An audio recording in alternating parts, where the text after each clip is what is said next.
Sometimes, oh my God, why did I lost my train of thought? I lost my train of thought. Forget it. Just shut up. Everybody just shut up. This is what the problem with AI is. That these are the kind of things that AI misses, because AI. But that is just me 100% speculating. Don't call me up. Don't call me up and try to kidnap me because this isn't bad about our church. Because green.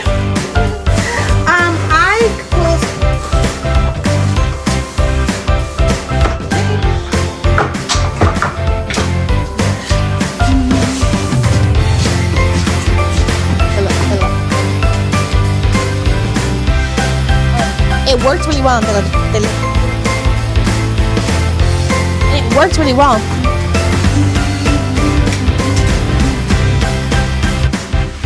Welcome back to another episode of the Haley Show. Hi! This week's episode is green, our theme. I'm so excited about it. So I thought it'd be really fun that before our show, I answer some quick questions and let you get to know me in our little green room. How fun is that? I was thinking, should I do the Kermit the Frog voice the entire time so that's on theme like green? I don't really know if it sounds like the frog. It kind of just sounds like a deli owner. You guys don't like it? All right, I won't do it. So you hate fun? You hate fun? All right, fine, whatever, I won't do it. What does the color green remind me of? The color green always reminds me of like nature and grass and watching things grow. There's a reason, like I'm a woman, and there's a reason why it's called Mother Nature. We tend to lean towards like nurturing things and helping them grow and giving them the best chance possible. And I love that nature means growth. That nature means that you are taking the time to love on something and making sure that it grows into something absolute. No, I could have sworn I fired you. Now, get out. Something that makes me green with envy. Probably, if I think about it really hard, I would probably say my own reflection. I'm never going to be this young and beautiful again. Right now, in this moment, is the most young I'll ever be, ever again.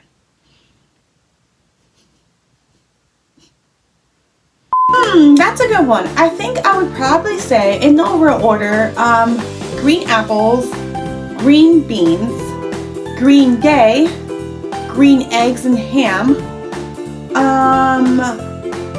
marijuana, let me tell I'm not allowed to say that, greenery, hateration, and this dancery, machinery, coonery, canary. I think I'm getting a little bit off track. I can't remember. Could you just repeat the question for me again? There was no question. We couldn't think of a third green question. Okay. Yeah, and I just started listing things off. Yeah, that makes sense. All right, well, that's enough with the segment. Hi, folks.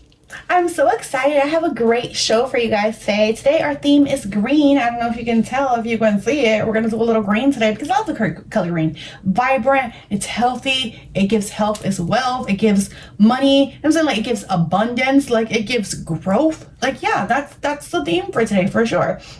So following that theme, we're going to make some green food. We are going to make some spicy shrimp with a spicy green sauce. We're going to make some delicious sautéed kale. We're going to have some avocados. We're going to have some cucumbers. Just green everywhere. It's going to be great. And then for our yap session, we are going to talk about marketing and branding and how themes work into that. And we're going to ask a very important question. Where do we draw the line between a theme and a costume?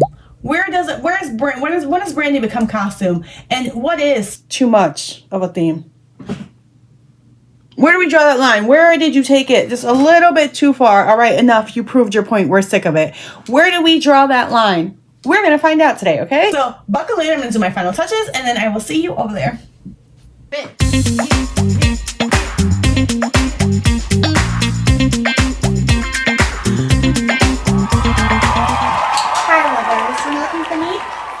Here I am. I probably have more helpful if I was over there, right? Yeah. I'll give you a second.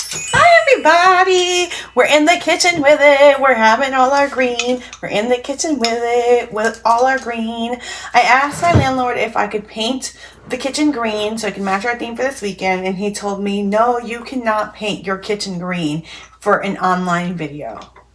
And it's like, were you born a hater or did you become a hater when you started paying property taxes? Weirdo.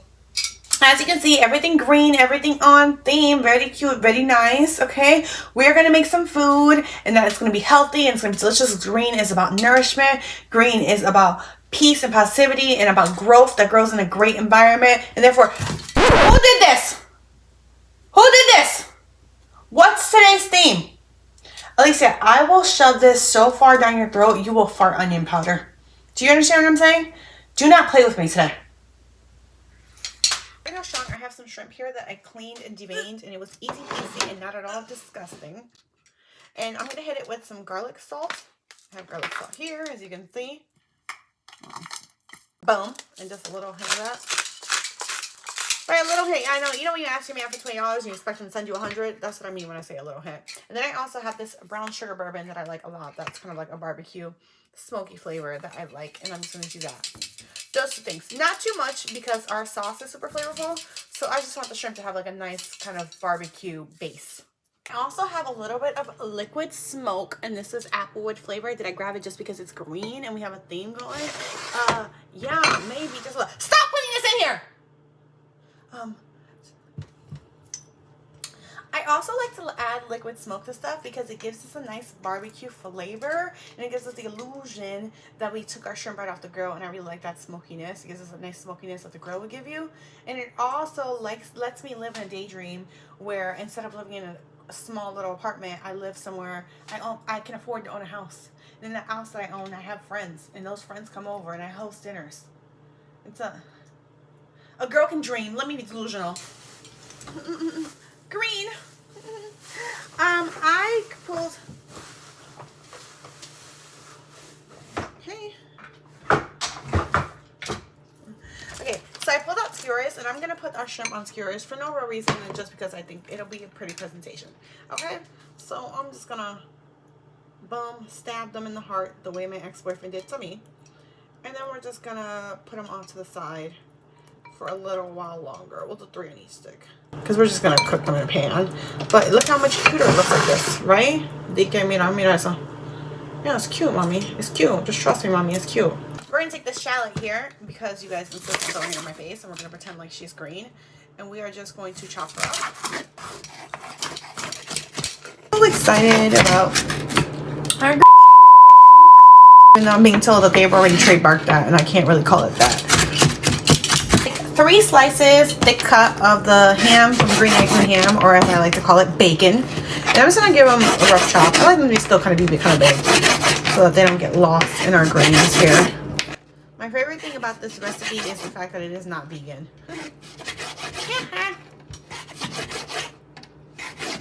There's no Alicia's a vegan. Of course she is.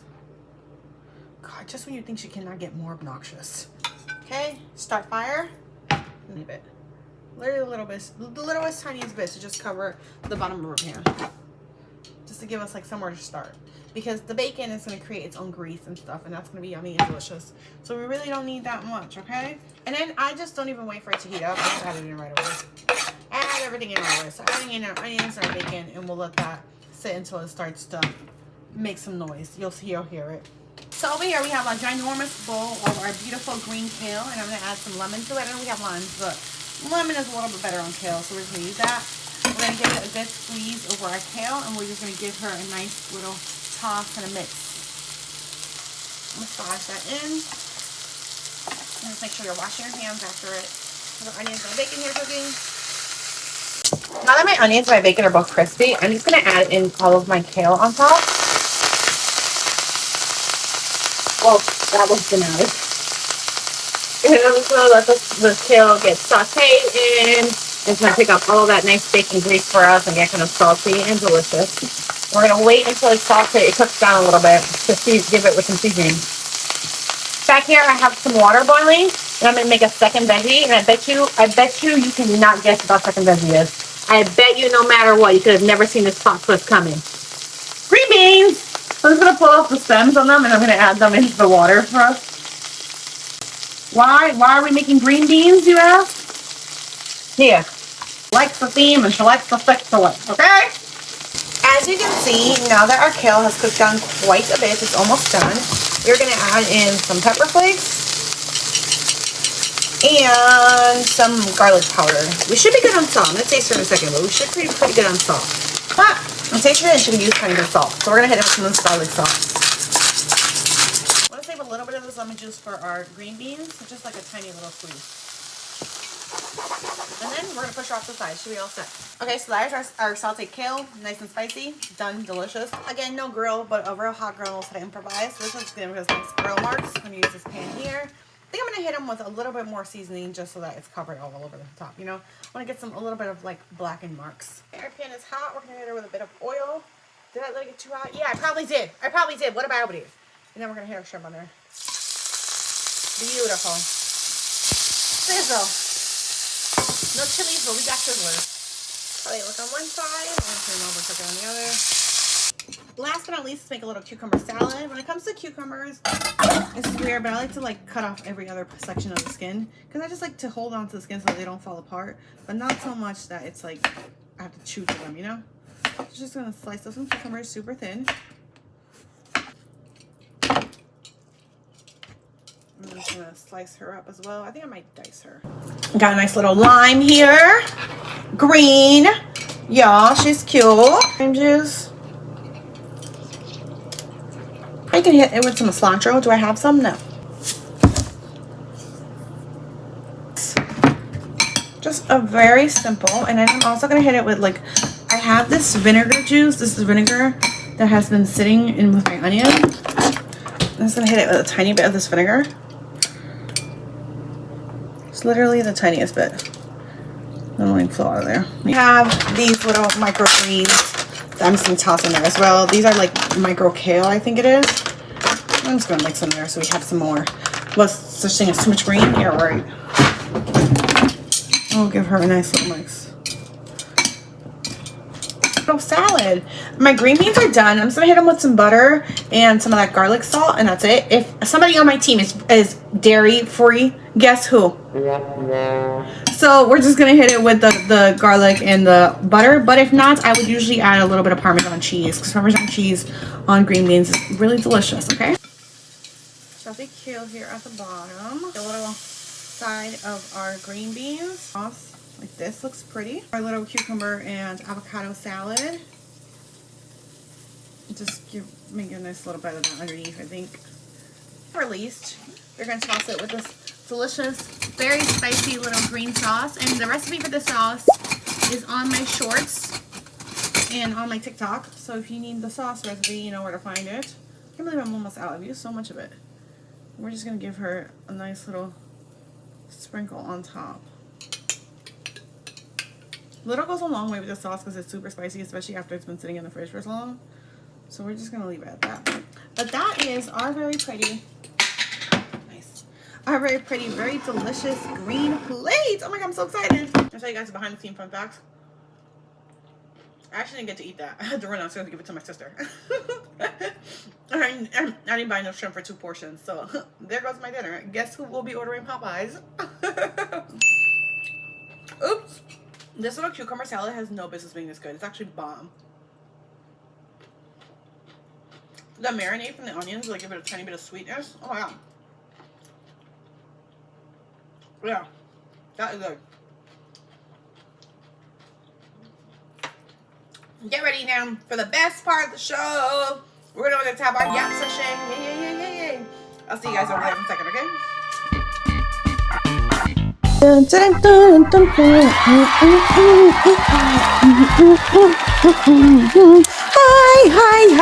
everybody. Sit down. Be quiet, sit down. Thank you. Welcome back to another episode of the Kali Show. Well, we're already in the middle of it, but welcome back to another Yap session. Today, we're going to talk about branding and celebrity branding in general. We discuss branding so much on my TikTok. People are obsessed with it. And usually what we talk about is what bad branding looks like, or therefore lack of branding looks like for artists, right? We did a deep dive on like someone like Coco Jones and Ari Lennox, a lot of the other R&B girls whose kind of music and their careers are suffering because of bad branding. But I think today we're going to go the opposite direction And we're going to discuss what it looks like when a brand is overdone and when a brand is curated just a little bit too perfectly to the point where as audiences, we feel like it's manufactured and that kind of taste that it leaves in our mouth. And obviously, we already discussed it a little bit. We're going to talk about it some more since he wanted the attention. He wanted everybody to talk about him. Well, you've got our attention. We're talking about you now, little baby, okay? We're going to talk about Benson Boone and the disaster that is his image, and why so many people hate it and why it's not connecting with a lot of people. And he, to me, is the perfect example that we can use as someone with very, very, very, very bad branding. Let's break down the perfect disaster that is Benson Boone in his career and all of the things that he has working against him that anyone with an ounce of human common sense would have seen. And this is what the problem with AI is, that these are the kind of things that AI misses, because AI is assuming that it's just going through check boxes and it's missing the little human piece that would have told you, yeah, something about him is not right. He is white. Boom. He is male. Boom. He is straight. Boom. He is handsome, but in the worst way possible. I know calling someone handsome sounds like it would be an amazing thing and a compliment, but sometimes calling someone handsome is offensive. It is. Like, oh my God, let me tell you guys. I was watching Peacock the other day and John Mulaney started one of the episodes and I was looking at the screen and I said, oh my God, when did John Mulaney become handsome? And I mean that in the most derogatory way I could possibly mean it. Like, there's just something, it's the Colin Jost brand. Oh my God, that's what it should be called. The Colin Jost brand. It's very specific kind of handsome where it's like, yeah, there is nothing wrong with your face. I'm looking at it and you're hitting all of the points that a normally, traditionally handsome man has. Like, you're hitting it, you have all of it, but something about staring at your face is infuriating me. Like, yes, you have the formula, but I hate all of it. When you put it all together, I hate it so much. And that is what Benson Boone has working against him. All of those things. That is before we get into the fact that he is draped in an American flag and is screaming quiet conservative, like the loudest quiet conservative I've ever heard in my entire freaking life. But when it comes to branding, then it doesn't have the fact that he's really not that talented. I mean, he's just screaming on every song. Like, it would be different if he was like a phenomenal songwriter and was making great music. There is a way we can skirt around all those other things so we probably wouldn't notice it as much. But babe, you're no Michael Bublé. You know what I'm saying? Like, you're never going to own a holiday. What holiday things belong to you? 4th of July? Be serious for 1 second, okay? Please, that belongs to, God, you look like the 4th of July. It makes me want a hot dog real bad. 4th of July belongs to this woman, okay? So be serious for 1 second. Also, he has this thing going where it's so hard for anyone with common sense to not call him an industry plant. Like, it's just insane. There's just no other way. There's nothing else I can call him. Like, he is someone who has technically had one hit song. One hit song is what he's had, right? And it's a song that I don't know if I argue if it as much it was an organic hit, as much as it became a commercial hit. And I literally don't mean commercial like it was doing numbers. I quite literally mean commercial hit. Like, when I'm watching TV, I've seen 3 or 4 commercials that feature that song. Every single trailer for a TV show features this song. And it's like, he said yes to every single person who asked him to use that song. Was like, yeah, sure, whatever, we don't care. And that's how that song became popular. That is not enough for him to perform at Coachella. One song is not enough. But more importantly than that, the reason why it's really giving industry plant is because not only did he perform at Coachella, but he got Queen to come out. He got like the remaining band members of Queen to come out and perform with him. What kind of string? How would a small artist be able to afford that? An artist with one hit. Where would you have gotten the budget to do that? Yeah, okay, industry plant. Yeah, for sure. And it's being done really horribly. But it seems like for him, when it comes to his image in general, it seems like someone watched what Harry Styles did. And poor Harry Styles, I'm going to tell you guys something right now, because unfortunately, we're going to have to drag Harry Styles. Like, to me, in my personal opinion, Harry Styles is on thin ice, but I was going to let him slide. Like, I like Harry Styles' music. I like his whole thing. I like what he does. Like, I know some people don't like it, but it works for me. I don't mind it at all. I think it's fun, right? But I have seen people make objections to him. And I think I started kind of side-eyeing Harry Styles and looking at him a little bit funny after he won that Grammy. When he won Album of the Year, which I thought was really surprising that he won, I was like, okay. And then he got up there and he gave that speech talking about things like this don't happen to people who look like me. I was immediately like, see, now you're about to make me mad. Like, mind you, as a person who was a fan of this album, now you're about to make me mad. Like, you just took a historic win from a black woman who didn't win because of racism, and you're going to stand up there as a straight white guy and say, hey, us straight white guys, we never win. This is crazy. Excuse me? And then we do some research and you come to find out that people this was before the Grammys switched over their voting board, but one of the guys who voted on this album, his son was featured on this album at the beginning of Harry's albums. It's like, oh, so you had friends in high places.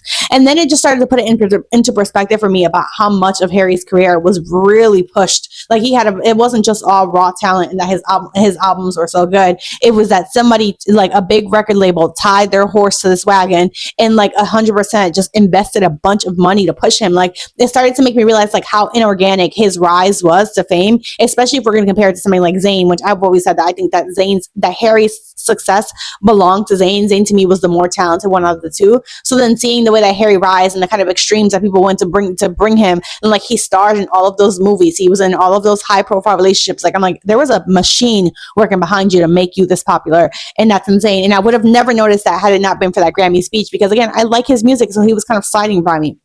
But now, because we let him slide, I would argue that a record label then saw what he did and looked over his paper and said, okay, we can do that again. We've got the formula. You make kind of ridiculous, catchy indie pop songs that are kind of people can chant, people can yell, and that the lyrics mean absolutely nothing. And you give people a vibe and you don't really give them a message. You just give them like, oh, fun music to dance to and to feel good to. And then you put up on stage this kind of attractive looking man who is going to wear like kind of these gender neutral clothes and give you the idea that everything's free, everything's love, we're just here to have a good time, who cares, something else matters, right? Because I think, again, if we're going to go back and we're really going to dissect Harry Styles' career, while he kind of like was about bending, right? He was the first, that's another thing that he did too. He was the first man to ever be on the cover of Vogue. It's like, yeah, I don't know if I felt like you out of all people was deserving of that specific thing. Like even that, like it's like, who paid for that? And then mind you, the pictures were absolutely terrible, horrendous. Oh my God. When he's up there with that camel toe, Jesus Christ, hide your crotch. This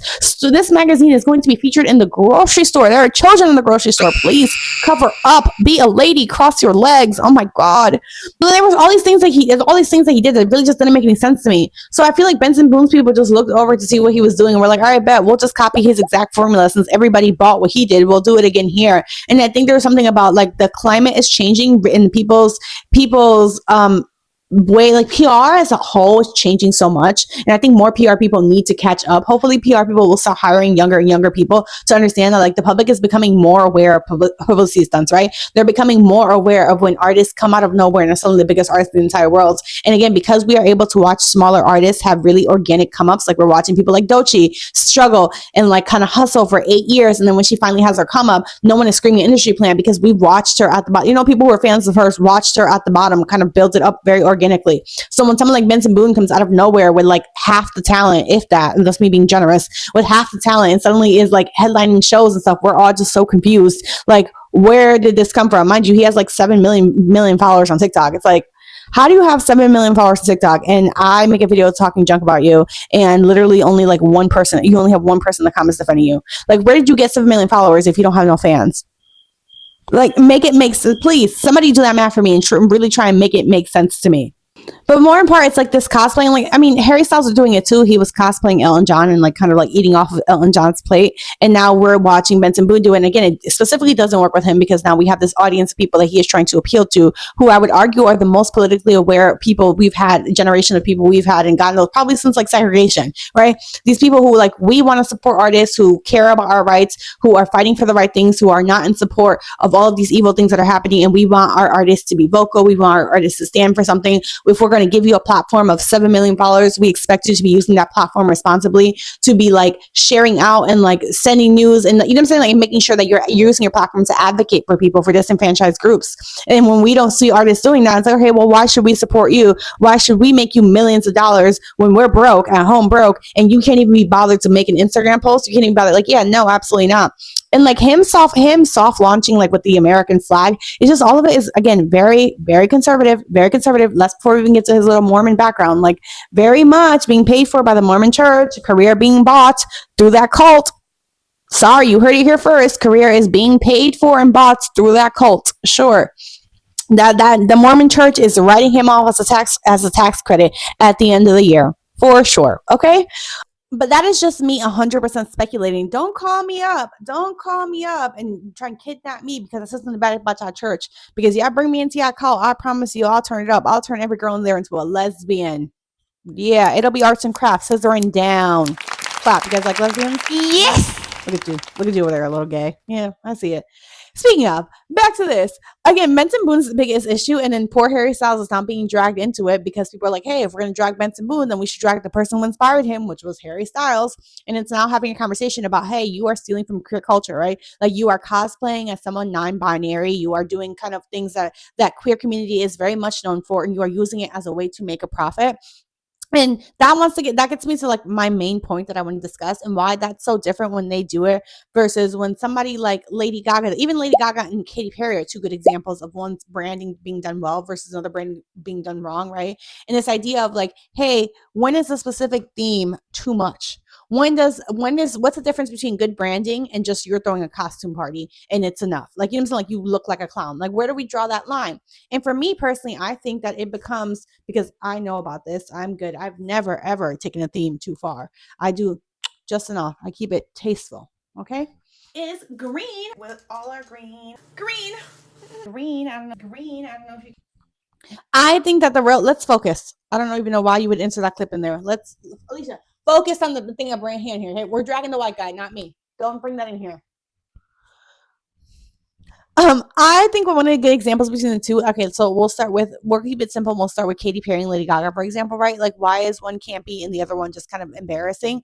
And I said this before. I think it's because what Lady Gaga does, her theatrics are intentional to the message that she is trying to bring home, right? Like it all goes in and plays into this kind of theater and this play that she is putting on that all of her songs go on, right? Like camp, what makes camp campy is that it's intentional. It is trying to say something, and it does say something successfully. That's the difference.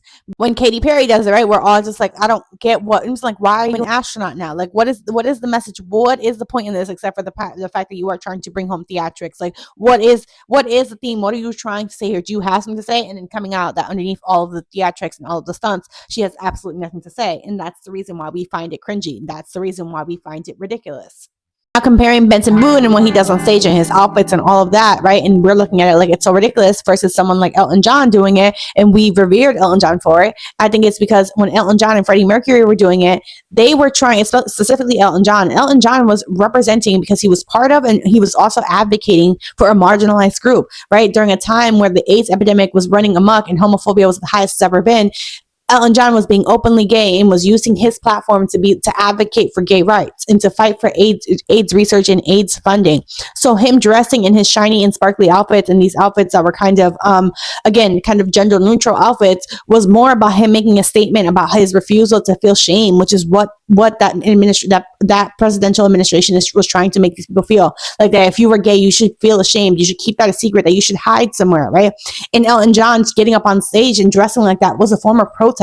Was no, why should we be ashamed? We should be allowed to exist, and we should be allowed to be every version of ourselves that we want out in the open. There is nothing wrong with the way that we are. And his hopes were that if he did it, then other people at home, other gays would feel comfortable doing it too, would feel comfortable living loud and being proud in their truth, right? Like it was a form of protest. It works for him, and it wasn't a costume. It was who he was because he was saying something behind it, right? Benson Boone, what are you saying when you wear that? What are you saying when you wear that? Nothing. You have nothing to say. Again, you are a straight white man whose music doesn't have any kind of message. There's nobody you are trying to advocate for. There is nothing that you are truly trying to say. All of your music says a bunch of nothing. So when you go up there and you do that, you are putting on a costume. And that's what people's problem with it is that you are putting on a costume, and very specifically, you are putting on a costume that belongs to the queer community, that belongs to these people. And these are already a disenfranchised group with an administration that is essentially hunting them down. And from what we understand right now, you seem to be in support of that administration. You don't get to steal someone else's culture, essentially, and then use it to make yourself $1 and think that people are not going to say something back. It's not okay at all. Wear your jeans and your white shirt and dress like a conservative. We all know you people have no sense of style, so dress just like that. Dress like the one that you are and make your money that way. Want to be conservative and a pop star so badly? Go dress like Blake Shelton and make your money the old-fashioned way. I think a less harmful example of this, if we're moving away from that, just something less harmful that just doesn't work it doesn't work, not for ethical reasons, it just doesn't work for where I would argue for me, we're kind of tired of it, would be Kali Uchis. And I talked about this on my TikTok, and Kali Uchis dropped a new album this month, and I was saying about how much I disliked it. And Kali Uchis was interesting to me because she had a very unique sound, but she also paired that unique sound with a very unique look, right? Like she had a very specific aesthetic that belonged to her. It was very Bratz doll. It was very overlined lips. It was very dramatic makeup. It was her mole. It was her big hair, right? Like that was her thing. And it worked really well for her for a while there. But I think think after doing it 4 or 5 albums in a row, I think I now have kind of like a certain kind of fatigue when it comes to it. And very specifically that there was a point in time where she switched and she made the music sound like the way that her aesthetic looked, right? And then it became a point where it was like, okay, it was fun when it worked. When it worked, it was really fun. And it worked really well in songs like Telepatia, right? And like that was very successful. To me, that's when she perfected. That was as good as it ever got, right? And I think that because people enjoyed that so much, she's like, all right, forget it. I'm going to lean for deeper into it. You know what I'm saying? I'm going to lean deeper into the aesthetic. I'm going to lean deeper into the vibe. And then I think it got to the point where somewhere in the mix, like in my personal opinion, in that last album, it lost the thing that worked about it. And it just became too much aesthetic and so much of like a costume where it didn't feel like she was saying anything meaningful. And it just kind of felt like vibes. Again, people were going to argue me down like, oh, the album's dedicated to her mom. And she says a lot like, yeah, well, I can't understand what she's saying because the vibe is so loud. Like I can't get to the substance of the meat of what she's saying and whether she is saying something meaningful and impactful because the vibe on the album is so loud. You need to tone that down. It's so distracting. It's too much. Like, you know, and again, like, I don't think every artist needs to go through a dramatic transformation between each album and needs to be an entirely different thing. Not at all. But I do think that we'd like to see some progress and we'd like to see some growth. And as the same exact way we want your music to grow, we expect, especially if you are doing a whole gimmick, if you are doing a whole look, I do expect that to evolve and to grow as you move on as an artist. And when it doesn't, when it stays stagnant or when it feels like you, instead of like moving forward and be like, all right, let's do something else, you lean even heavier into it, it does start to feel very costumey to me.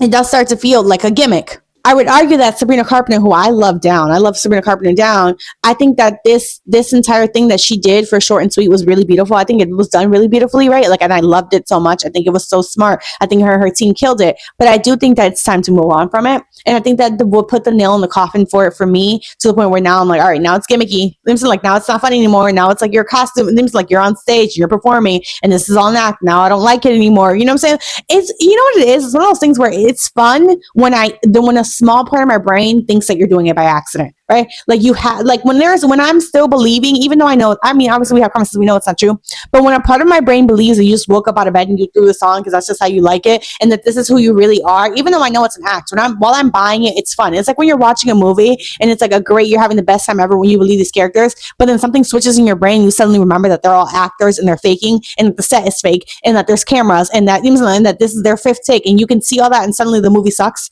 Now you're like, I can't even watch the movie anymore.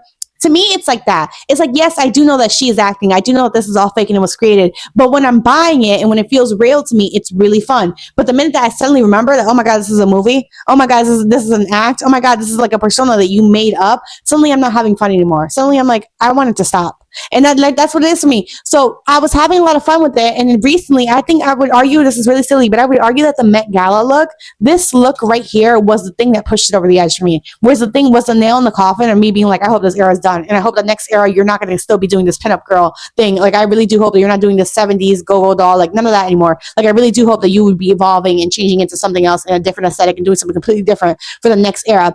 Because I've had enough. And it was because this specific outfit was so costumey for that event, especially because I feel like it looks like something that she would have worn on stage to perform. She looks like a circus ringleader. It just comes off so costumey. And I was like, okay, it's done. Like, you know, like the aesthetic that you were doing, it's like, it was fun while it lasted. I had a great time. I had a ball, but now it's done. And I'd like you to wrap it up and be done with it. I'd like for us to be done with it. And my concern is, and the same thing with the music, like, I think she's a super talented person. And like, she did Nonsense and Nonsense did really well. So then she went on and she did Bedchem, and Bedchem was like kind of like the baby of Nonsense. You know what I'm saying? Like, it went into that same extreme and just elevated, like Espresso. I'm sorry, not Bedchem. It was Espresso. Espresso was like Nonsense's baby, right? And it just kind of evolves more. And she just leaned heavier into it, into the more playfulness and the girliness. And yes, it was great and it was fun, but my hopes are that you're not going to continue to lean into it, that we're done. That, you know, like you Espresso was the peak of it and like you're done. And now when next album, I expect you to be experimental. I expect you to be leaning into other different aspects and like evolving as an artist and not being like, well, don't fix it. If it ain't broke, don't fix it. Because, and if when it comes to musicians, it doesn't apply. If it expires, put it in the garbage. Don't keep trying to, even like something is delicious and it's good while it's fresh, while it's new. But the minute it expires, stop trying to serve me expired food. Like, understand when that milk has expired and put it in the garbage and stop trying to make me a milkshake with it. And please don't be that person who's like smelling the milk to see if it's still good and still trying to put out. Just if you think that it might be bad, put it in the garbage. Does that make sense? You get what I'm saying? And I feel like we're at that point with her where, hey, she's smelling the milk to be like, is this still okay? Can I still serve this? And girl, if you are watching this video, I doubt it, but if you are watching this video, it's about to expire. Put it in the garbage and buy a new one. Let's get it. Let's get a new milk. Let's open up a new milk. It's done. It's over. It's done. It's feeling gimmicky. It feels custom-y. It does not work at all. And the problem is that once you cross that line, think of Katy Perry. Do you want to be Katy Perry? You don't want to be Katy Perry. Once you cross that line where the milk is expired, you're still trying to, and you serve people. All you have to do is serve people expired milk one time, and they will never forgive you. People will that bad taste, that taste of sour milk. People will never ever forget it. And Katy Perry served the sour milk, and her hair has never ever been able to recover from it. So please be smart and get ahead of it and be like, okay, you know what? That's enough, because it's better to do something experimental and try something brand new and it's a flop than you try your old thing and that flops. Because you try something brand new experimental and it flops, and it's okay. You have another chance to reinvent yourself. But again, you try a new milk and we don't like the flavor of that milk, it's okay. You can try another one. But you give us sour milk, you give us milk that is expired, we'll never forgive you for that. That taste will never leave our mouths. So I'm worried that at this point, even though her branding was done really excellently during this era, I'm worried that it's at this point where it's kind of expired, and I really do need her team to pivot, because I would hate to be sitting here a year from now treating you the way we treat Katy Perry. And mind you, as much as I love Emails I Can't Send, I love Espresso, neither of those albums are better than Teenage Dream. Truth of the matter is, right? Like, Teenage Dream is the best pop album to come out in like the last 15 years, right? And look how we treat Katy Perry. And she gave us Teenage Dream.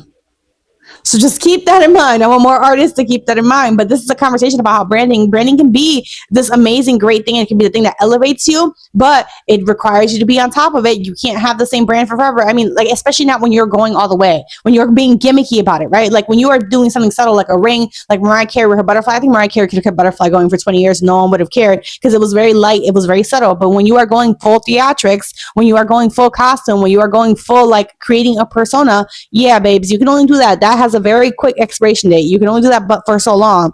So I would hate, again, bad branding is what's killing Katy Perry right now, because I would argue the music that she puts out is not that different from the music she used to put out. But the thing that's not working for her anymore is that her brand is trashed. So therefore nobody wants to hear her music anymore, right?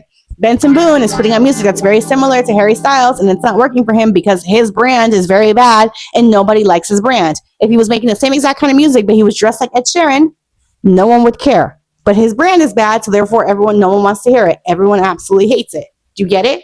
So like, even worse than having no branding and like having like kind of nothing that people remember you by, even worse than that is people remembering you right away because your branding is super bad, because they hate your branding. Sorry, it's kind of a lose-lose situation. Sorry, girls, okay? But that's all I have for you this week. Make sure you hit me up in the comments. Let me know what you'd like me to talk about next week, okay? We'll be back to chat again. Bye. Get out of my house now. Thank you. Goodbye.